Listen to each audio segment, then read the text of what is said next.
देखिए, अभी हम लोग ने पढ़ा कि ड्यूडेनम में पाचन कैसे होता है। ड्यूडेनम के बाद भोजन जो आता है वो इलियम वाले भाग में चला आता है। इलियम वाले भाग में आने के बाद जो माध्यम तो नहीं बदलता, भोजन का माध्यम नहीं बदलता, भोजन क्षारीय माध्यम ही भोजन का पाचन होता है।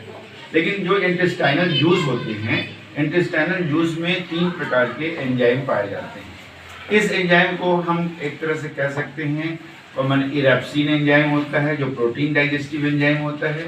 इसके बाद माल्टेज लैक्टेज सुक्रेज जो एंजाइम होते हैं, और एक जो एंजाइम होता है जिसे लाइपेज एंजाइम कहते हैं। माल्टेज लैक्टेज सुक्रेज नामक एंजाइम जो होता है वो कार्बोहाइड्रेट के डाइजेशन में मदद करता है, जबकि लाइपेज एंजाइम जो होता है वसा के पाचन में मदद करता है। हम देखते हैं कि जो भोजन का माध्यम का पाचन प्रोटीन और प्रोटीज के रूप में पॉलीपेप्टाइड में टूट जाता था, वो पॉलीपेप्टाइड के रूप में प्रोटीन जो होता है वो इलियम में चला आता है। इलियम जो कि छोटी आंत का 2/3 भाग से ज्यादा हिस्सा होता है, इसलिए हम मुख्य छोटी आंत इसको कह सकते हैं, स्मॉल इंटेस्टाइन। जब प्रोटीन इसमें पहुंचता है तो पॉलीपेप्टाइड के रूप में पहुंचता है, और पॉलीपेप्टाइड जो होता है उसमें इरेप्सिन नामक जो एंजाइम रहते हैं, इरेप्सिन नामक एंजाइम उसे एमाइनो अम्ल में बदल देते हैं। एमाइनो एसिड जो होता है वो प्रोटीन की इकाई होती है, that is the smallest unit. उसके बाद जो होता है जो एक तरह से कहा जाए कि इलियम में जो भोजन आया कार्बोहाइड्रेट के रूप में, वो ऑलिगोसैकेराइड डाइसैकेराइड के फॉर्म में आया था, और उसे भी जो होता है माल्टेज लैक्टेज सुक्रेज नामक एंजाइम जो प्रोटीन कार्बोहाइड्रेट डाइजेस्टिव एंजाइम रहते हैं उसमें ग्लूकोज में वो बदल देते हैं, फ्रुक्टोज में बदलते हैं। That is the unit of carbohydrate एक तरह से कहा जाए।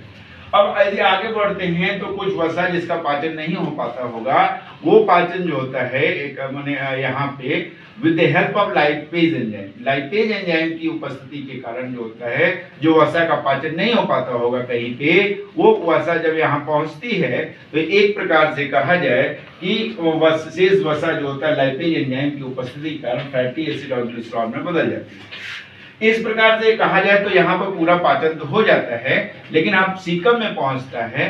सीकम एक बड़ी आंत का पहला हिस्सा हम मानते हैं, और बड़ी आंत के बाद जो शाकाहारी प्राणी होते हैं स्पेशली उसमें ये काफी एक्टिवेट रहता है, और सीकम में यदि पाचन करें तो उसमें कोई पाचक एंजाइम नहीं पाए जाते, केवल सजीवी जीवाणु होते हैं जो पाचन में मदद करते हैं, जैसे क्लॉस्ट्रिडियम है, सेलोबायोपायरस है। ये जो कहते हैं एक प्रकार से कहा जाए कि सजीवी जीवाणु होते हैं, वो सेलुलोज को शुगर में परिवर्तित कर देते हैं, शर्करा में परिवर्तित कर देते हैं। ये भी एक डाइजेशन है कह लें।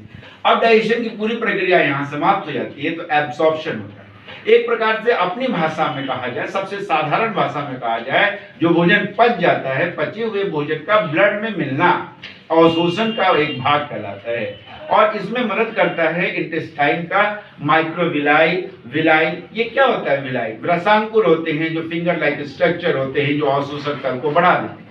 अवशोषक तंत्र को बढ़ाने का काम जो माइक्रोविलाई और विलाई करता है, उसकी मदद से जो होता है पाचन, जो पचा हुआ भोजन होता है वो ब्लड में जाके मिल जाता है।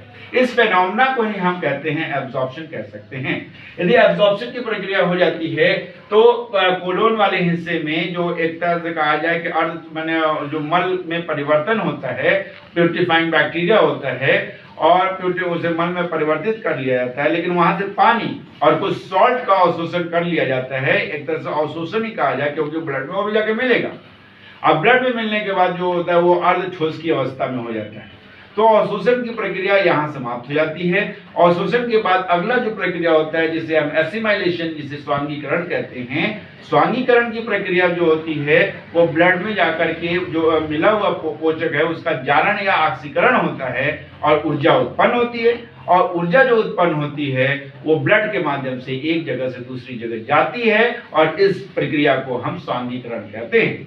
लास्ट में जिसे इगेशन कहते हैं, इगेशन जो अपच भोजन होता है प्यूरिफाइंग बैक्टीरिया के कारण मल में परिवर्तित हुआ, मल में परिवर्तित होने के बाद कोलोन से वो मलाशय में आता है, और अवस्कर छिद्र द्वारा क्रमाकुंचन गति एक प्रकार के खिंचाव उत्पन्न होने के कारण वो मल जो होता है क्लोएका से बाहर निकल जाती है। अब ये तो पाचन की प्रक्रिया हो गई। अब ये हमारा बचा लीवर। लीवर जो यकृत कोशिका है, सबसे बड़ी कोशिका, largest gland in human body कहलाता है। यदि उसके कार्यों को देखें तो क्या होता है, ग्लूकोज से ग्लाइकोजन में परिवर्तन उसका एक कार्य होता है। उसके अलावा ग्लाइकोजन आवश्यकता पड़ने पर वो ग्लूकोज में भी परिवर्तित हो जाती है, उसका दूसरा कार्य होता है। तीसरा कार्य यदि देखते हैं तो वो हमारे शरीर में ब्लड क्लॉटिंग के लिए प्रोथ्रोम्बिन और फाइब्रिनोजेन का होता है। ये दोनों जो होता है इनके बनाने में ये काफी मदद करती हैं। लीवर का अगला यदि फंक्शन देखता है तो उत्सर्जित पदार्थों को बाहर निकालना एक फंक्शन होता है। बाइल जूस का निर्माण करना एक फंक्शन होता है। इसके अलावा यूरिया का निर्माण करना वो एक फंक्शन, वो भी उसका एक फंक्शन है। डीएमिनेशन क्रिया होती है, जो अमीनो अम्ल जो होते हैं वो अमोनिया और कीटो अम्ल में टूट जाते हैं। इस फेनोमेना को भी यकृत कोशिकाएं करती हैं, वो डीएमिनेशन क्रिया होती है। बैक्टीरिया का भक्षण करना एक इसका अलग कार्य है। उसके अलावा आवश्यकता पड़ने पर जो होता है फैट्स को जो होता है वो ग्लूकोज में बदल देती है, यह भी उसका काम होता है। That's all.